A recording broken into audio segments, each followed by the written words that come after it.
नमस्कार, स्वागत है आपके अपने ही चैनल कृष्णा स्टडी पॉइंट में।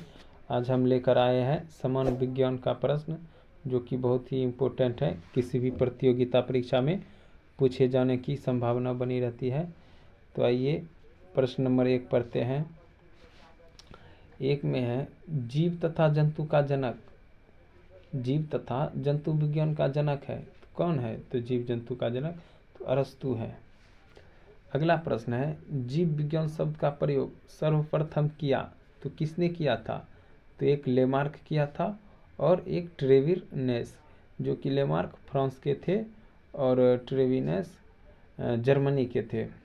अगला प्रश्न है जैव विकास को सर्वप्रथम समझाया तो जैव विकास को सर्वप्रथम किसने समझाया? तो लेमार्क ने समझाया। अगला प्रश्न है चिकित्सा शास्त्र का जनक है। चिकित्सा शास्त्र का जनक कौन है? तो इसका सही आंसर हो जाएगा हिप्पोक्रेटस।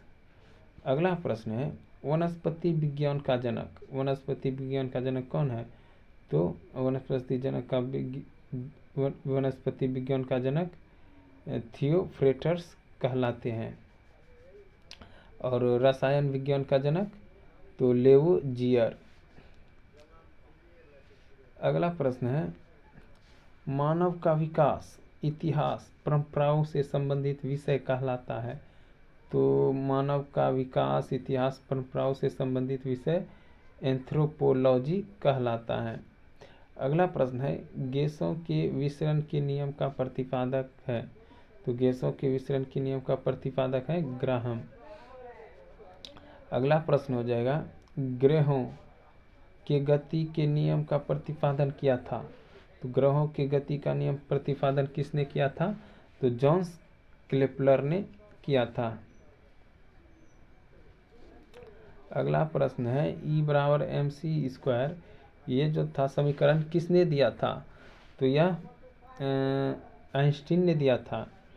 अगला प्रश्न है जड़त्व के नियम की खोज की। जड़त्व के नियम का किसने खोज किया था?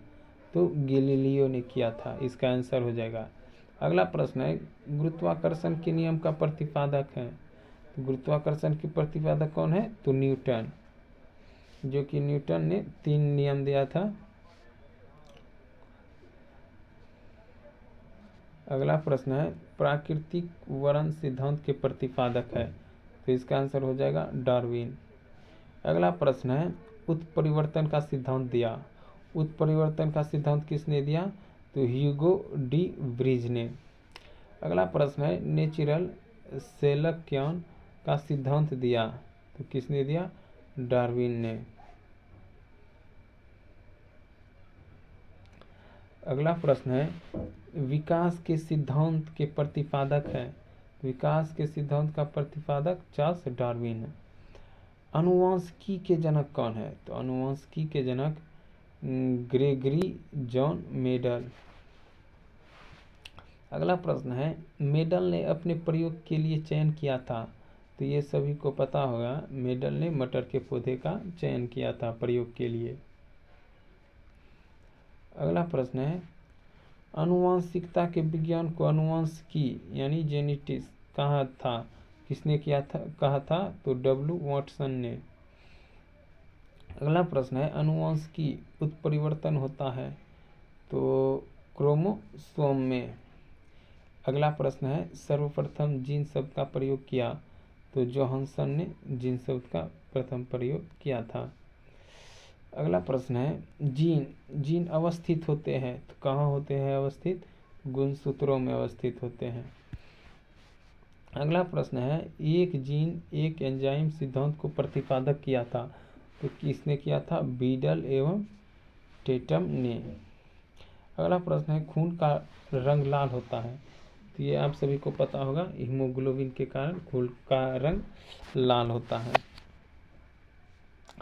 अगला प्रश्न है हीमोग्लोबिन में पाए जाने वाला तत्व। तो हीमोग्लोबिन में पाए जाने वाला तत्व क्या है? तो लोहा है। अगला प्रश्न है हीमोग्लोबिन यौगिक है। किसका यौगिक है? प्रोटीन का। तो अगला प्रश्न है खून थक्का नहीं जमता। कहाँ नहीं थमता? तो हीमोफीलिया रोग में खून थक्का नहीं जमता। अगला प्रश्न है, शरीर के अंदर रक्त को जमने से रोकता है। तो शरीर के अंदर कौन रोकता है? शरीर के अंदर रक्त को जमने से कौन रोकता है? हेपेरिन नामक प्रोटीन। अगला प्रश्न है, हेपेरनी नामक प्रोटीन का उत्पादन होता है तो यकृत द्वारा। ये रक्त का अध्ययन कहलाता है हेमाटोलॉजी। तो आज इसी जगह समाप्त करते हैं, फिर कल अगले एपिसोड में मिलेंगे। तब तक के लिए धन्यवाद। अगर आपको ये इम्पोर्टेंट प्रश्न पसंद आए तो लाइक और सब्सक्राइब करें, दोस्तों को शेयर करना ना भूलें। मिलते हैं अगले वीडियो में, तब तक के लिए धन्यवाद।